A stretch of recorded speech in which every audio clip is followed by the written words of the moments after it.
పరిస్థితులు, అలాగే దేశ ప్రధాని ఈ మధ్య చేసినటువంటి కొన్ని ప్రకటనలు, వీటన్నిటిని కూడా చంద్రబాబు నాయుడు గారు మరొకసారి వారి పబ్లిసిటీ స్టంట్స్ కోసం వాడుకుంటున్నటువంటి తీరుని, ప్రజలకు చెప్తున్నటువంటి విషయాల్ని, చూపిస్తున్నటువంటి విషయాల్ని, వాటి వాస్తవాల్ని ప్రజల ముందు పెట్టాలన్నటువంటి ఉద్దేశంతో ఈరోజు మీ ముందుకు రావడం జరిగింది. సహజంగా చంద్రబాబు నాయుడు గారు ఎప్పటికప్పుడు ప్రజలకు కానీ వారి పార్టీ నాయకులు కానీ చెప్పేటువంటి మాట ఏంటంటే, ప్రతి సంక్షోభాన్ని నుంచి ఒక అవకాశాన్ని వెతుక్కోవాలనేటువంటిది చంద్రబాబు నాయుడు గారు సహజంగా చెప్పేటువంటి మాట. అది రాజకీయాల్లోనైనా లేకపోతే వ్యాపారాల్లోనైనా సహజంగా వారు చెప్పేటువంటి వారి విధానం అది. అలాగే ఇప్పుడు దేశంలో నెలకొన్నటువంటి పరిస్థితులు, ప్రధానమంత్రి గారు చేసినటువంటి ప్రకటనలు, వీటన్నిటినీ కూడా వారి అవకాశంగా మలుచుకొని ఏదో రాష్ట్రం తాలూకా ఖజానాని కాపాడుతున్నట్టుగా, రాష్ట్రంలో చంద్రబాబు నాయుడు గారు వారి ఖర్చులను తగ్గించుకొని సంపద సృష్టిస్తున్నట్టుగా వారు చేస్తున్నటువంటి ప్రకటనలు, చేస్తున్నటువంటి ప్రచారం మనం ఈ మధ్య రెండు రోజులుగా చూస్తూ ఉన్నాం. నిన్న క్యాబినెట్ సమావేశం అయింది. క్యాబినెట్ సమావేశం అయినప్పుడు క్యాబినెట్లో సహజంగా ఏం ప్రెస్ అది ఉండదు కాబట్టి క్యాబినెట్ సమావేశాల్లో మాట్లాడినటువంటి మాటలని చంద్రబాబు నాయుడు గారు సహజంగా వారికి ఉన్నటువంటి మీడియా ద్వారా లీకులు ఇవ్వడం, లేదా విషయాల్ని కొన్ని ప్రజలకు చెప్పాల్సినటువంటి విషయాల్ని, ప్రభుత్వంగా తీసుకున్నటువంటి నిర్ణయాల్ని ప్రకటన చేసేటువంటి ప్రక్రియ సహజంగా ఏ ప్రభుత్వంలోనూ కొనసాగుతుంటుంది. అందులో భాగంగా నిన్న వారు ఏం చెప్పారంటే, ప్రభుత్వ పెద్దలు అంటే ముఖ్యమంత్రి గారి దగ్గర నుంచి, ముఖ్యమంత్రి గారి తర్వాత ఉన్నటువంటి ఉప ముఖ్యమంత్రి గారి దగ్గర నుంచి, క్యాబినెట్ మంత్రుల దగ్గర నుంచి మా తాలూకా ఖర్చుల్ని తగ్గించబోతున్నాం, స్పెషల్ ఫ్లైట్లో తిరిగేటువంటి కార్యక్రమాలు, లేదా మా కాన్వాయిల్లో ఉన్నటువంటి వాహనాలు కుదించడం కానీ, ఇలా రకరకాలైనటువంటి విషయాలన్నీ కూడా మేము చర్చించుకున్నాం. తద్వారా బోల్డంత డబ్బు ఈ రాష్ట్రానికి మిగులుతుంది. తద్వారా ఈ రాష్ట్రానికి మేము ఏదో మంచి చేస్తున్నాం అనేటువంటి విషయాన్ని చెప్పేటువంటి కార్యక్రమం నిన్నంతా కూడా మనం చూసాం. తీరా చాలామంది ప్రజలందరూ కూడా టీవీల్లో వార్తలు చూసిన తర్వాత అబ్బా గొప్ప నిర్ణయం తీసుకున్నారు ముఖ్యమంత్రి గారు, వారిక స్పెషల్ ఫ్లైట్లో వారు కానీ వారి కొడుకు కానీ ఉప ముఖ్యమంత్రి గారు కానీ ఇంకా స్పెషల్ ఫ్లైట్లో తిరగరు, రాష్ట్ర ఖజానాకి బోల్డంత డబ్బు మిగులుతుంది అనేటువంటి అభిప్రాయం చాలామందిలో వ్యక్తమైంది. ఇంకా బ్రేకింగ్ న్యూస్ ఒక పక్క టీవీల్లో పడతా ఉండగానే కొడుకు స్పెషల్ ఫ్లైట్ ఎక్కి పుట్టపర్తి వెళ్ళారు. పోనీ వెళ్ళింది ఏదన్నా కార్యక్రమంకి వెళ్ళాడంటే అక్కడ మళ్ళీ కొన్ని వందల వాహనాలని వారి రాజకీయ యాత్రల కోసం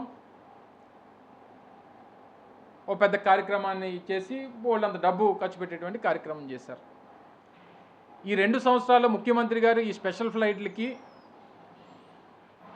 వారు ఖర్చు చేసినటువంటి సొమ్ము అక్షరాల 120 కోట్ల రూపాయలు. ఈ 2 సంవత్సరాలు అంటే 2024, 25, 26, 25, 26 ఈ 2 ఫైనాన్షియల్ ఇయర్స్లో కలిపి ముఖ్యమంత్రి గారు ఖర్చు చేసినట్టు, కేవలం ముఖ్యమంత్రి గారు చెప్తున్నాను, కేవలం ముఖ్యమంత్రి గారు ఖర్చు పెట్టినటువంటి డబ్బు దాదాపు 110 నుంచి 120 కోట్ల రూపాయలు. ఆశ్చర్యం ఏంటంటే ఇప్పటికీ ముఖ్యమంత్రి గారి కొడుకు కానీ ఉప ముఖ్యమంత్రి గారు కానీ వాళ్ళు వారం రోజు ప్రత్యేక విమానాల్లో, ప్రత్యేక హెలికాప్టర్లో ప్రయాణం చేసేటువంటి ఖర్చుని మాత్రం ప్రభుత్వం ప్రకటించేటువంటి సాహసం చేయట్లేదు. గతంలో ఎప్పుడు కూడా సహజంగా ముఖ్యమంత్రి గారికి ఆ ప్రివిలేజ్ ఉంటుంది. స్పెషల్ ఫ్లైటో లేకపోతే హెలికాప్టర్ అక్కడ ఉన్నటువంటి పరిస్థితులను బట్టి ముఖ్యమంత్రి గారికి ఆ ప్రివిలేజెస్ ఉన్నాయి. కానీ కొత్తగా ముఖ్యమంత్రి గారి కొడుక్కి ఉప ముఖ్యమంత్రి గారికి ఈ గడిచినటువంటి 2 సంవత్సరాల్లో వారానికి దాదాపు 3-4 సార్లు హైదరాబాదు, శుక్రవారం సాయంత్రం, మళ్ళీ ఆదివారం నైటో లేకపోతే సోమవారం ఉదయం, మధ్యలో వారు తిరిగి రావడానికో, వారి ఇంట్లో ఫంక్షన్లకో లేకపోతే ఇంకో దానికో ముఖ్యమంత్రి గారి కొడుకు వీరంతా తిరుగుతున్నటువంటి ఎంత ఖర్చు పెట్టారంటే ఇప్పటికి వచ్చి సమాధానం ప్రభుత్వం నుంచి లేదు. మళ్ళీ కొత్తగా 2026-27 సంవత్సరానికి మళ్ళీ ఇంకొక 50-60 కోట్ల రూపాయలు ముఖ్యమంత్రి గారి ప్రయాణం కోసం అని చెప్పి మళ్ళీ కేటాయింపులు బడ్జెట్లో చేసినటువంటి విషయాన్ని కూడా మనందరం కూడా చూసాం. తీరా నిన్న ప్రకటనలన్నీ వచ్చిన తర్వాత ఈ దుబారా ఖర్చులన్నీ కూడా కొంత కట్టడి చేస్తారేమో అని చెప్పి అందరూ కూడా ఆశించాం. తీరా అందరూ ముక్కుని వేలేసుకున్నారు. అదేంటండి, మధ్యాహ్నమే కదా కేబినెట్ సమావేశం అయింది, స్పెషల్ ఫ్లైట్లో ఎవరు తిరగమని చెప్పారు, 10 కార్లు ఉన్నటువంటి కాన్వాయ్ని 3కో 4కో కుదించేటువంటి కార్యక్రమం చేస్తామని చెప్పారు.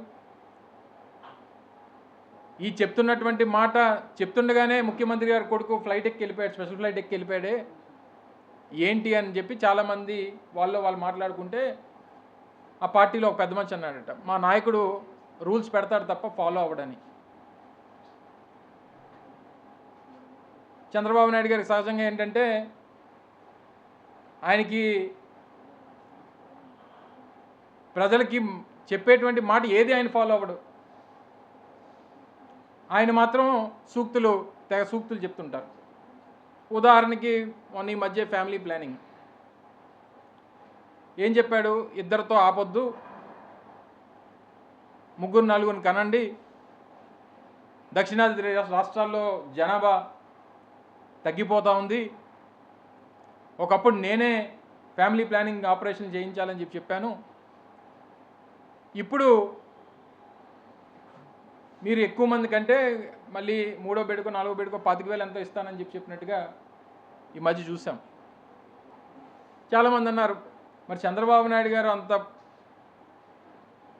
ప్రచారం చేస్తున్నప్పుడు ఆ సలహా ఏదో ముందు కొడుక్కిస్తే బాగుండు కదా అని చెప్పని అన్నారు. అప్పుడు కూడా అన్నారు, చంద్రబాబు నాయుడు గారు రూల్స్ పెడతారు తప్ప ఫాలో అవ్వరు.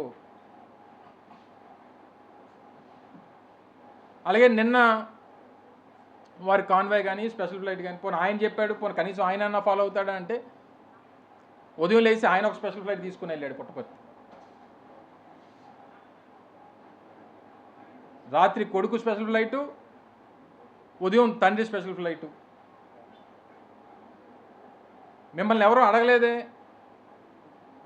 ఇలాగా ప్రధానమంత్రి గారు కొంత కంట్రోల్ చేయమంటున్నారు, ప్రయాణ ఖర్చులు, డీజిల్ వాడకాలు, ఆయిల్ వాడకాలు అనేటువంటి తగ్గించమంటున్నారు. ఈ క్రమంలో చంద్రబాబు నాయుడు గారికి ఏం స్పెషల్గా మీరు తగ్గించమని చెప్పి చంద్రబాబు నాయుడు గారు చెప్పలేదు. దేశ ప్రజలందరికీ కూడా ఆయన ఉద్దేశించి ప్రసంగించారు.